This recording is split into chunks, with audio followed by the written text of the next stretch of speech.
Hi everyone, welcome back to my channel. For today's card, I wanted something that was not Christmassy and not Valentine's-y either, because we're heading into that sort of season now. So what I want to do, but I also wanted to do, was use the December card kit from Simon Says Stamp. There's the stamp set in there called Santa's Helpers, which is obviously very Christmassy, but there's this sort of row of or string of baubles that I thought would make a really cute, not Christmassy, but maybe something just to say thank you, or to, in this case, I'm doing a sending love kind of card, which is still wintry, but not overly Christmassy, and like I say, not overly Valentine's-y, because that's the next season, if you like. So I have some Bristol Smooth cardstock, and I have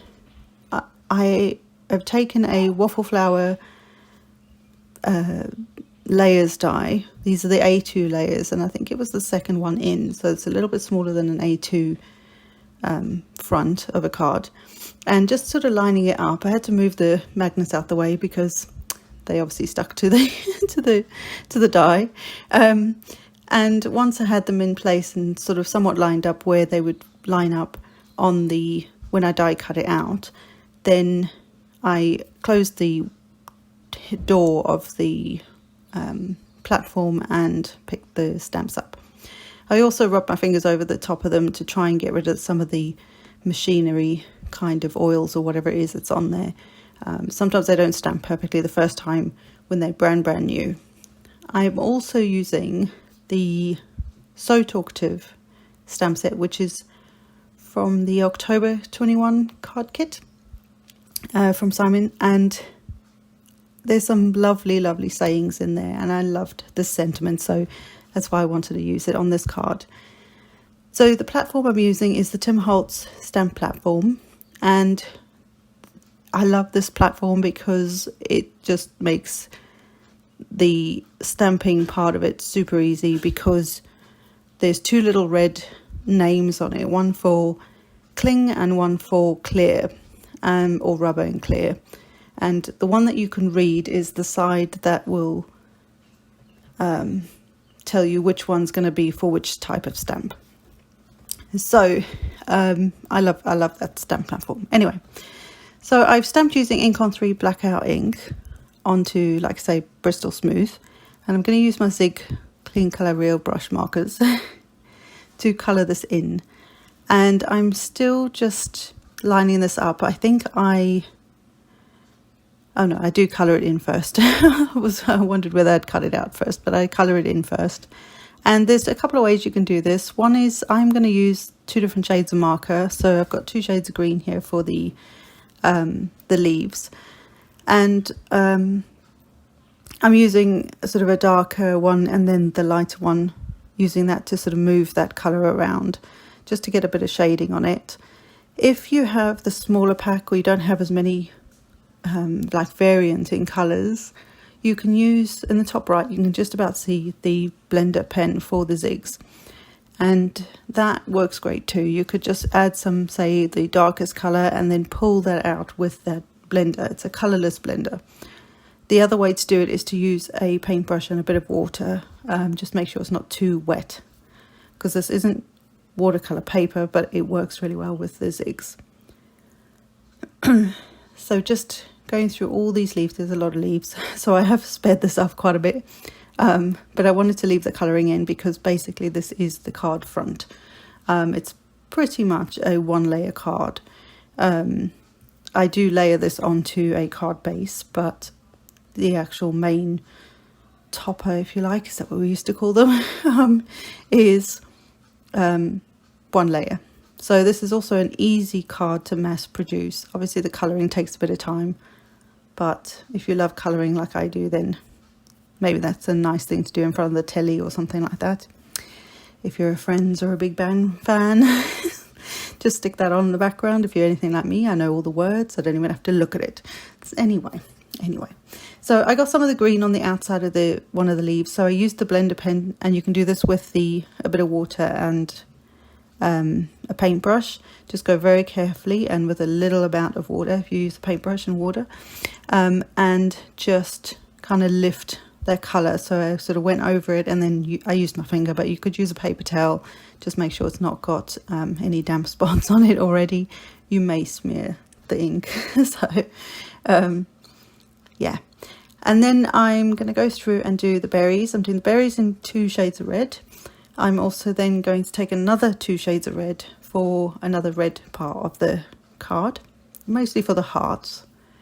And what I sort of tried to, I think I sort of pointed out earlier in the video, what I was supposed to do to make this even less of a Christmassy card. Obviously you've got the mistletoe, so that's not, is it not mistletoe? The holly. So that's obviously very Christmassy, but I wanted to actually mask off the snowflakes that are in a couple of the baubles and add the hearts. It's a heart stamp in the stamp set as well. So I wanted to add that in to the baubles, but the ones that had the snowflakes, and I totally forgot. So just pretend those are hearts.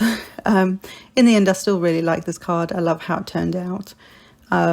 Even though it's still got that Christmas element, it's not totally Christmassy. And like I say, this could be a winter card for someone. It could be a, this is a sending love card, but it could also be, if you want to do thank you cards for Christmas presents, stuff like that. And just super easy, but also showing that you don't need to make it into a specifically Christmas card. If I've said that enough, sorry. Anyway. So now I'm going to take some sort of aqua blue kind of colours, and I love aquas and reds at Christmas. I don't know what it is, but I love the colour combination. It's beautiful, even like at Christmas time. But I took and just randomly taking a couple of these colours and just again starting with the darkest colour and then dragging the lighter one, and using the lighter one to drag the colour down.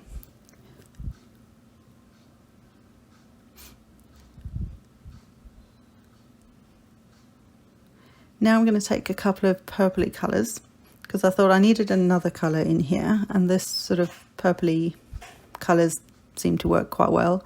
The only thing is the 2 shades, I think I had a lilac and a violet. The supplies will be below, but the names of the colours will be below, but I didn't like how they just didn't work together that well.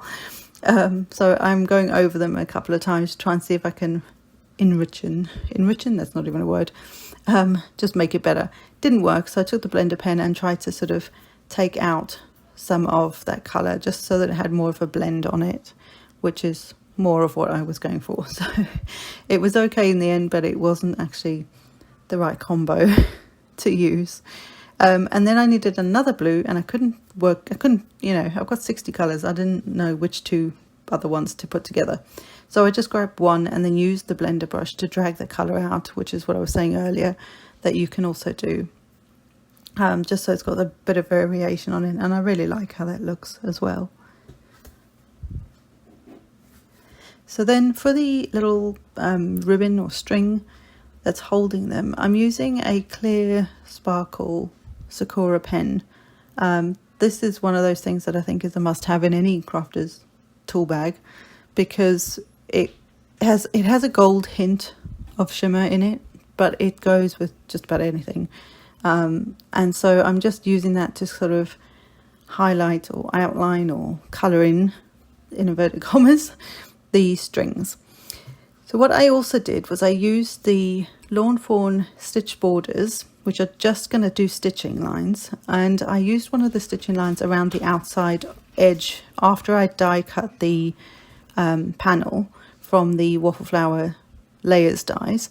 And then this is just a quick tip. I've got these large post-it note style, they're not post-it branded, but they post-it note style notepads, and for my die cutter I just cut them into strips. I think I got about 5 out of one big one, and that's handy for any die cuts that you want to hold in place, because otherwise I've had tapes that tear and stuff and it's very annoying. So tear the paper, sorry. So I'm now going to take some Spun Sugar Oxide ink, and I'm just holding it down, keeping my hand out of it with a paper towel, and then just very carefully going around the edge, very lightly and at a slight angle, so that it doesn't give you those lines on the paper. Oxides are much more forgiving than a normal distress ink, but I still find that if you go at a slight angle towards the paper, just lift it slightly, you get a much smoother blend. And also, I think I've decided that I'm gonna do it. I'm gonna get handles for all my oxides. It's gonna take me a while to do that because I have 10 at the moment, and there's like 60 odd colours or something. Well, there's more than that now, but yeah, it's gonna take me a while, but it's fine. Just because I really like how I can blend with them, or maybe not, I don't know. It's just a thought at this point. So then I wanted to take some Kitsch Flamingo Distress Oxide, and I'm going to take I think it's the number 6 mini layering stencils from Tim Holtz, and there's a heart, like a load of hearts, like little ones all the way to like bigger ones. You could kind of almost like an ombre type thing of hearts. And so I'm just going to line this up. I'm not going to be too specific, but I don't want to get too much of the ink on the sentiment and on the image. So I didn't want to have to mask the entire image and the sentiment, although I don't know how I would mask the sentiment. That would have to have been maybe embossed afterwards or something like that. But I'm just going very carefully, and I'm pouncing the ink on. I'm not moving, not swirling the tool around. Just pouncing it very gently to get just a slightly darker variation of pink on the background, and just so it looks like there's a few hearts in the background. And because these hearts they're not meant as like a continuation kind of thing, but you can kind of line them up, and so that's what I did in a few areas. And then areas where it was very like near the bottom, where it was maybe a bit more sparse, I then added a bit more ink so that it sort of brought them out a bit more. But it's really cool. It looks really quite sweet in the background with these little hearts. And then there were a few areas in the top where I felt like there wasn't enough in there, so I just went back in. So that's the nice thing about these layering dies, stencils, is that you can do that kind of thing with them. And then I decided to take the Kitsch Flamingo and go around the edge just for a slightly darker edge. There's still all these pinky colours, but it's just another layer, if you like. And I think it works out quite nicely. So that's the inking done, and I think it looks quite sweet. So this is what I say, it's not really a Christmas card, but it's also not really a Valentine's card. It's just a sending love card. Let's just do that. So just cleaning up. This is the Ranger mat. I've had that thing for years. And then just wiping off the stencil as well. This is some Night of Navy Stampin' Up cardstock. I decided on the Stampin' Up cardstock, or the navy cardstock, because it actually works really well, I think. It looks really nice in there, and that way I didn't have to try and get sort of matchy with colours. I just found a cardstock and a colour that I thought worked the best with what I'd made. So you don't always have to have all the colours that match all the cardstocks and ribbons and everything else. Just see what's pleasing to your eye, because obviously there's no matching cardstock for the zig markers, for example, and stuff like that. So sometimes you just kind of go with it and see what works for you, what's pleasing to your eye, which I think I said twice, but anyway. And then I was going to use these little things for Lucy's cards, and I was going to try and add these little heart sparkler things onto the ones with the snowflakes where I didn't, mask them off like I was supposed to. And it wasn't working for me. I eventually just decided that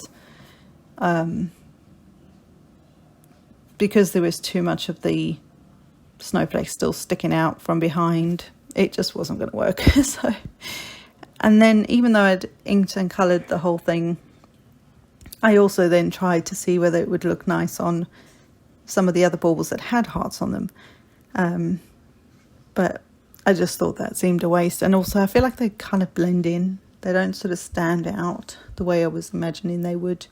So in the end, I decided not to use these at all. And I will do something else in a minute.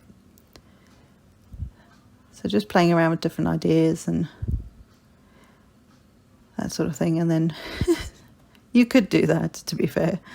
I just eventually went, that's not working for me. So I decided, I changed my mind. I think you can do that all the time. So in the end, I grabbed a Sakura, no, not a Sakura, the Nouveau Crystal Glaze. No, I think I actually used my glossy accents this time. And I also grabbed a sparkle pen from Crafter's Companion and the Spectrum Noir, that's what I was trying to think of. And this is just like a clear sparkle, and these ones have just like a white glitter, if that makes sense, whereas like the Wink of Stella will have more of a gold glitter in it. But because this is wet, you have to be aware that we've used some zigs and they will react again with the water, so the ink will still move. So just do all the same colour that you want to do at the same time, and then wipe your marker off onto a scrap piece of cardstock, which is what I've got next to me, because it will pick up. If you go into the next colour, it will add that colour to the next one. So you don't want to do that, unless that's the thing that you're trying to, unless that's the goal, then go for it. But so it's got some sparkle on there. It's still very shiny because it's wet, so you won't be able to see that yet. But I'm going in with my glossy accents, and it did get blocked, so I had to do a bit of surgery to the bottle. And yeah, eventually it started working, so it was good. It just had a bit of a booger, so it just would not come out. But it's a thicker medium than the Crystal Glaze from Nouveau. So when I use Crystal Glaze, I tend to be a lot more careful when I'm moving the card around. Glossy Accents is a lot thicker, so it holds its own. It also gives you more dimension than the Nouveau Crystal Glaze will, but both will give you that super shine, which is what I wanted, because these are baubles at the end of the day. And also, again, because this is wet, it will react with the colour underneath. Some of them reacted more than the others, but I think also if you don't spend too long trying to get trying to apply it, you'll have when it dries, it'll have a better reaction, it'll hold the colour a bit better, if that made any sense. Whereas like on this one, I actually touched the heart a bit much, so when it dried, I could see where I'd almost like got a little sweep from the heart onto the bauble part, but it's fine. So in the end, I did all the baubles.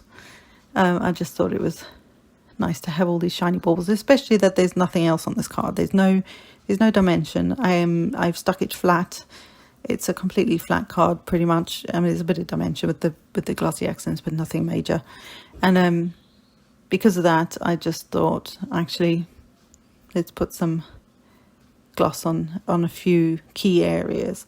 So I did all the baubles, and then I'm also doing all the little berries as well, because again, just another little bit of something. Now you could also add bling. You could also have put this panel up on some foam tape or foam adhesive.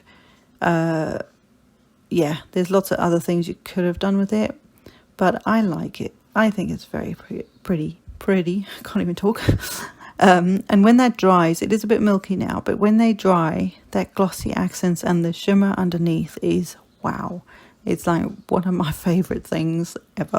I think it's so beautiful.